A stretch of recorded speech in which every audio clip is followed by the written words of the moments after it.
ಶುಭೋದಯ. ಶಿವಶಕ್ತಿ ಜ್ಞಾನ ಮತ್ತು ಶಕ್ತಿಯ ದರ್ಶನ ವಿಶೇಷ ಕಾರ್ಯಕ್ರಮಕ್ಕೆ ತಮ್ಮೆಲ್ಲರಿಗೂ ಆತ್ಮೀಯ ಸ್ವಾಗತ ಹೇಳ್ತಾ ಇರೋದು ನನ್ನ ಅನುಷಾ. ಇದೇ ಮಾರ್ಚ್ 29 ತಾರೀಕು ಶನಿ ಬದಲಾವಣೆಯ ಪ್ರಯುಕ್ತ ಶನೇಶ್ವರ ಮಹಾಯಾಗದ ವಿಶೇಷ ಕಾರ್ಯಕ್ರಮ ನಡೀತಾ ಇದೆ. ನೀವು ಕೂಡ ನೇರವಾಗಿ ಈ ಒಂದು ಕಾರ್ಯಕ್ರಮದಲ್ಲಿ ಪಾಲ್ಗೊಳ್ಳಬಹುದು. ಇನ್ನು ಕಾರ್ಯಕ್ರಮದಲ್ಲಿ ನಮಸ್ಕರಿದ್ದಾರೆ ಈಶಾನ್ಯ ಕಾಳಿ ಉಪಾಸಕರಾಗಿರುವಂತಹ ಶ್ರೀಯುತ ಪ್ರವೀಣ್ ದೀಕ್ಷಿತ್ ಗುರುಜಿಯವರು. ಗುರುಗಳನ್ನ ಕಾರ್ಯಕ್ರಮಕ್ಕೆ ಬರ್ಮಾಡ್ಕೊಳ್ಳೋಣ. ನಮಸ್ತೆ ಗುರುಗಳೇ, ಕಾರ್ಯಕ್ರಮಕ್ಕೆ ಆತ್ಮೀಯ ಸ್ವಾಗತ. ನಮಸ್ಕಾರ. ಯಾದೇವಿ ಸರ್ವಭೂತೇಷು ಶಕ್ತಿ ರೂಪೇಣ ಸಂಸ್ಥಿತ. ನಮಸ್ತಸ್ಯೈ ನಮಸ್ತಸ್ಯೈ ನಮಸ್ತಸ್ಯೈ ನಮೋ ನಮಃ. ಶನಿ ಬದಲಾವಣೆ ಪ್ರಯುಕ್ತ ನಮಗೆ ಸಾಕಷ್ಟು ಉಪಯುಕ್ತವಾಗಿರುವಂಥ ವಿಚಾರಗಳನ್ನ ತಿಳಿಸ್ಕೊಡ್ತಾ ಬಂದಿರಾ. ಇನ್ನು ಸಿಂಹ ರಾಶಿಯವರಿಗೆ ಈ ಒಂದು ಶನಿ ಬದಲಾವಣೆಯಿಂದ ಯಾವ ರೀತಿಯಾಗಿರುವಂಥ ಫಲಗಳು ಸಿಗುತ್ತೆ, ಏನಾದರೂ ಪರಿಹಾರಗಳನ್ನ ಮಾಡ್ಕೊಳ್ಬೇಕಾಗತ್ತಾ, ಇದ್ರ ಬಗ್ಗೆ ತಿಳಿಸ್ಕೊಡಿ. ಖಂಡಿತವಾಗಿಯೂ ಶನಿಯ ಬದಲಾವಣೆ ಸಿಂಹರಾಶಿಗೆ ಅಂತ ಲೆಕ್ಕ ತಗೊಂಡಾಗ ಸಿಂಹರಾಶಿಗೆ ಅಧಿಪತಿ ಯಾರು? ರವಿ, ಸೂರ್ಯಗ್ರಹ. ಹಾಗಾಗಿ ಸೂರ್ಯಗ್ರಹ ಬಂದಾಗ ನಾನು ಮೊದಲನಾಗೆ ಹೇಳಿದ್ದೆ, ಸಾಂದರ್ಭಿಕ ಶತ್ರು ನೈಸರ್ಗಿಕ ಶತ್ರುಗಳು ಅಂತ. ಅದರಲ್ಲಿ ಶನಿ ಮತ್ತು ಸೂರ್ಯ ಇವರಿಬ್ಬರ ಒಂದು ಕಾಂಬಿನೇಷನ್ ಚೆಕ್ ಮಾಡಿದಾಗ ಅದಲ್ಲದೆ ಸಿಂಹರಾಶಿಗೆ ಅಷ್ಟಮ ಶನಿ ಅಂತ ಹೇಳ್ತೇವೆ ನಾವು.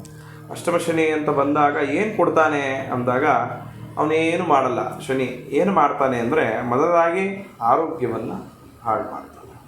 ಸಿಂಹರಾಶಿಗೆ ಆರೋಗ್ಯದಲ್ಲಿ ಕುಂಠಿತ ಬರುತ್ತೆ. ಏನು ಅಂದಾಗ ಹೊಟ್ಟೆಗೆ ಸಂಬಂಧಪಟ್ಟಿದ್ದು, ಮೇಯ್ನಾಗಿ ಹೊಟ್ಟೆಗೆ ಸಂಬಂಧಪಟ್ಟಿದ್ದು ಅವ್ರಿಗೆ ಬಹಳ ವಿಶೇಷವಾಗಿ ಏನಂದರೆ ಶನೇಶ್ವರ ಏನು ತೊಂದರೆ ಕೊಡ್ತಾನೆ ಅಂದರೆ ಈ ಕರಳು ಮತ್ತು ಗಂಟಲು ನೋವು ಮತ್ತು ಹೊಟ್ಟೆಗೆ ಸಂಬಂಧಪಟ್ಟಿದ್ದು, ಈ ಕಿಡ್ನಿ, ಲಿವರು, ಹೀಗೆ ಇದಕ್ಕೆ ಮಾತ್ರ ಸಂಬಂಧಪಟ್ಟಿದ್ದು ಕಾಯಿಲೆಗಳು ಬರುತ್ತೆ. ಬೇಗ ಅಸಿಡಿಟಿ ಆಗುತ್ತೆ ಅವ್ರಿಗೆ. ಏನು ಮಾಡಿದ್ರೂ ಅದರಿಂದ ಆಚೆ ಬರೋಕ್ಕಾಗಲ್ಲ. ಹಾಗಾಗಿ ಆರೋಗ್ಯದ ಬಗ್ಗೆ ಬಹಳ ಬಹಳ ಬಹಳ ಗಮನ ಇಡಬೇಕಾಗಿರೋ ಯಾವ ರಾಶಿ ಅಂದರೆ ಸಿಂಹರಾಶಿಯವರು ಮೊದಲಾಗಿ.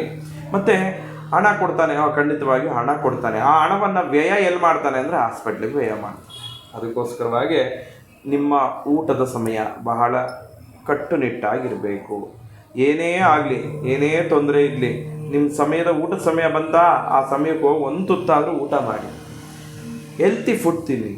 ಈ ಆಚೆ ಕಡೆ ಎಲ್ಲಂದ್ರಲ್ಲಿ ತಿಂದು ಬೇಗ ಫುಡ್ ಪಾಯ್ಸನ್ ಆಗುತ್ತೆ. ಈ ಸಮಯದಲ್ಲಿ ನಿಮಗೆ ಆಚೆ ಕಡೆ ತಿನ್ನೋಕ್ಕೆ ಹೋಗಬೇಡಿ. ಆಲ್ಮೋಸ್ಟ್ ಸಿಂಹರಾಶಿಯವರು ಏನಾದರೂ ತಿಂದರೆ ನೀವು ಹೋಗಿ ಡೈರೆಕ್ಟಾಗಿ ಹಾಸ್ಪಿಟ್ಲಿಗೆ ಕೂತ್ಕೋಬೇಕಾಗತ್ತೆ. ಅದಕ್ಕೋಸ್ಕರವಾಗಿ ಸಿಂಹರಾಶಿಯವರು ಆರೋಗ್ಯದ ಬಗ್ಗೆ ಎಷ್ಟು ಕಾಳಜಿ ವಹಿಸ್ತೀರಾ, ನಿಮ್ಮ ಆರೋಗ್ಯದ ಬಗ್ಗೆ ಎಷ್ಟು ಕಾಳಜಿ ವಹಿಸೋದ್ರಿಂದ ಆ ಶನೇಶ್ವರನ ಅನುಗ್ರಹ ಇರುತ್ತೆ ಅಂತ ಹೇಳುತ್ತೆ. ಅದಕ್ಕೋಸ್ಕರವಾಗಿ ಮತ್ತೆ ವ್ಯಾಜ್ಯಗಳು ಏನಂದರೆ ನೀವು ಅದಕ್ಕೆ ಹೋಗೇ ಇರಲ್ಲ, ನೀವು ಅದನ್ನು ಮಾತಾಡೂ ಇರಲ್ಲ, ಆದರೆ ನಿಮ್ಮ ಮೇಲೆ ಬರುತ್ತೆ.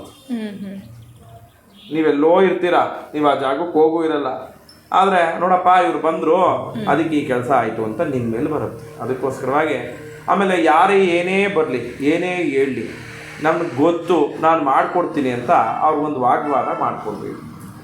ವಾಗ್ದಾನ ನೀವು ಮಾಡಿದ್ರಿ ಅಂದ್ಕೊಳ್ಳಿ, ನಾನು ಮಾಡಿಕೊಟ್ಟೆ ಅಂತ ಒಂದು ಪ್ರಾಮಿಸ್ ನೀವು ಮಾಡಿದ್ರೆ ಅಲ್ಲಿಗೆ ನೀವು ಕೆಟ್ಟ್ರಿ ಅಂತ. ನೋಡೋಣ, ಮುಂದಕ್ಕೆ ನೋಡೋಣ ಅಂದರೆ ಬಹಳ ಉತ್ತಮವಾದ ಮಾತು. ಹಾಗಾಗಿ ಕಮಿಟ್ ಆಗಬಾರ್ದು ಅಂತ ಹೇಳ್ತಾರೆ. ಖಂಡಿತವಾಗಿ ಕಮಿಟ್ ಆದರೆ ನೀವು ಪಾತಾಳಕ್ಕೆ ಬೀಳ್ತೀರ. ಅದಕ್ಕೋಸ್ಕರವಾಗಿ ಯಾರು ಏನೇ ಕೇಳಲಿ ಮುಂದಕ್ಕೆ ನೋಡೋಣ ಅಂತ ಹೇಳಿ ಹೊರ್ತು ನನ್ನ ಕೈಲಾಗುತ್ತೆ ನಾನು ಮಾಡ್ತೀನಿ ಅಂದರೆ ಖಂಡಿತವಾಗಿ ಶನಿ ಪೆಟ್ಕೊಡ್ತಾನೆ. ಹಾಗಾಗಿ ಭಾಳ ಹುಷಾರಾಗಿರಿ. ಯಾಕಂದರೆ ನೀವು ಮಾಡ್ತೀವಿ ಅಂದರೆ ನಿಮ್ಮ ದೇಹ ನಿಮಗೆ ಸ್ಪಂದಿಸಲ್ಲ, ಆರೋಗ್ಯ ಕೆಡುತ್ತೆ. ಹಣ ಕೊಟ್ಟರು ಆರೋಗ್ಯ ಇಲ್ಲದೆ ಇದ್ದಾಗ ನೀವು ಆ ಕೆಲಸ ಮಾಡೋಕ್ಕಾಗಲ್ಲ. ನಿಮ್ಮ ಹೆಸರನ್ನು ನೀವೇ ಹಾಳು ಮಾಡ್ಕೊತೀರ ಸಮಾಜದಲ್ಲಿ. ಹಾಗಾಗಿ ಬಹಳ ಹುಷಾರಾಗಿರಿ. ಯಾರು ಏನೇ ಬರಲಿ, ಏನೇ ಹೇಳಿ, ಯಾಕೋ ಸರಿ ಇಲ್ಲ, ಆರೋಗ್ಯ ಸರಿ ಇಲ್ಲಪ್ಪ, ಫಸ್ಟ್ ಅದನ್ನು ನೋಡ್ಕೊತೀನಿ, ಆಮೇಲೆ ಮುಂದೆ ಬಂದು ನಿನ್ನ ಮುಂದಿನ ಕೆಲಸ ಕಾರ್ಯಗಳನ್ನು ಮಾಡಿಕೊಡ್ತೀನಿ, ಈಗ ಸದ್ಯಕ್ಕಂತೂ ಆಗಲ್ಲ ಅಂತ ಹೇಳಿ ಅವತ್ತಿನಲ್ಲೇ ನೀವು ಕೆಟ್ಟವರಾಗ್ಬಿಡಿ. ನಾಳೆ ಮಾಡಿಕೊಡ್ತೀನಿ ಅಂತ ಹೇಳಿ ಮಾಡದೇ ಇದ್ದ ಕೆಟ್ಟವರಾಗೋಕ್ಕಿಂತ ಅವತ್ತೇ ಕೆಟ್ಟವರಾಗೋದು ಬಹಳ ಉತ್ತಮ ಅಂತ ನಾನು ಹೇಳ್ತೀನಿ. ಓಕೆ, ಸೊ ಈ ಥರ ಇಷ್ಟೆಲ್ಲ ಸಮಸ್ಯೆ ಇದ್ದಾಗ ಇವರು ಶನೇಶ್ವರ ಮಹಾಯಾಗದಲ್ಲಿ ಪಾಲ್ಗೊಳ್ಳೋದ್ರಿಂದ ಯಾವ ರೀತಿಯಾಗಿರುವಂತಹ ಫಲಗಳು ಸಿಗಬಹುದು ಅಥವಾ ಪರಿಹಾರವಾಗಿ? ಖಂಡಿತವಾಗಿ. ಯಾಕೆ ಅಂದರೆ ನೋಡಿ, ಯಾರು ಸಿಂಹರಾಶಿಯವರಾಗಿರ್ತಾರೆ ನಿಮ್ಮ ತೂಕದ 1 ಪಟ್ಟಷ್ಟು ತಿಲವನ್ನು ತಗೊಂಬನ್ನಿ, ಖಂಡಿತವಾಗಿಯೂ ಅಷ್ಟೋ ತಿಲವನ್ನು ಭಸ್ಮ ಆಗುತ್ತೆ. ಆರೋಗ್ಯ ಖಂಡಿತವಾಗಿಯೂ ಶನೇಶ್ವರ ಆಯುಷ್ಕಾರಕನಾಗಿರೋದ್ರಿಂದ ಆರೋಗ್ಯವನ್ನು ಖಂಡಿತವಾಗಿಯೂ ಶನಿ ಕೊಡ್ತಾನೆ. 1 ಪಟ್ಟು ಅಂದರೆ ಎಷ್ಟು?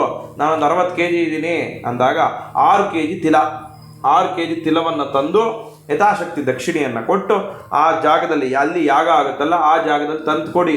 ಖಂಡಿತವಾಗಿಯೂ ಅಷ್ಟೂ ತಿಳು, ಯಾಕಂದರೆ ನಾವು 108 kg ತಿಲ ಭಸ್ಮ ಅಂತ ಹಾಕಿರೋದು.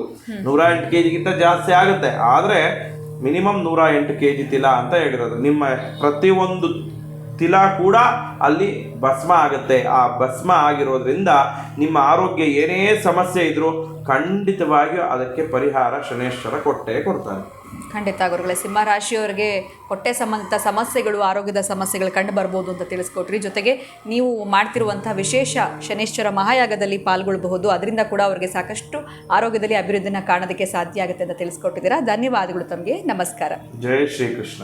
ಇನ್ನು ನಿಮ್ಮದು ಸಿಂಹರಾಶಿ ಆಗಿತ್ತು ಅಂತಂದರೆ ಯಾವ ರೀತಿಯಾಗಿರುವಂಥ ಫಲಗಳು ಸಿಗುತ್ತೆ ಅನ್ನೋದ್ರ ಬಗ್ಗೆ ತಿಳಿಸ್ಕೊಟ್ರು. ಮಾರ್ಚ್ 29 ತಾರೀಕು ಶನಿ ಬದಲಾವಣೆಯ ಪ್ರಯುಕ್ತ ಗುರುಜಿಯವರ ಒಂದು ಮಾರ್ಗದರ್ಶನದಲ್ಲಿ, ಸಾರಥ್ಯದಲ್ಲಿ ವಿಶೇಷವಾಗಿರುವಂಥ ಶನೇಶ್ವರ ಮಹಾಯಾಗದ ಕಾರ್ಯಕ್ರಮ ನಡೀತಾ ಇದೆ. ಇದರಲ್ಲಿ ನೀವು ನಿಮ್ಮ ಕುಟುಂಬದವರು ನೇರವಾಗಿ ಪಾಲ್ಗೊಳ್ಬೋದು. ಹೆಚ್ಚಿನ ಮಾಹಿತಿ ಬೇಕು ಅಂದರೆ ಸ್ಕ್ರೀನ್ ಮೇಲೆ ಬರ್ತಿರುವಂಥ ನಂಬರ್ಸ್ಗೆ ನೀವು ಕಾಲ್ ಮಾಡಿ ಅಂತ ಹೇಳ್ತಾ ವಿಡಿಯೋನ ಮುಗಿಸುವಂಥ ಸಮಯ ಆಗಿದೆ. ನಮಸ್ಕಾರ.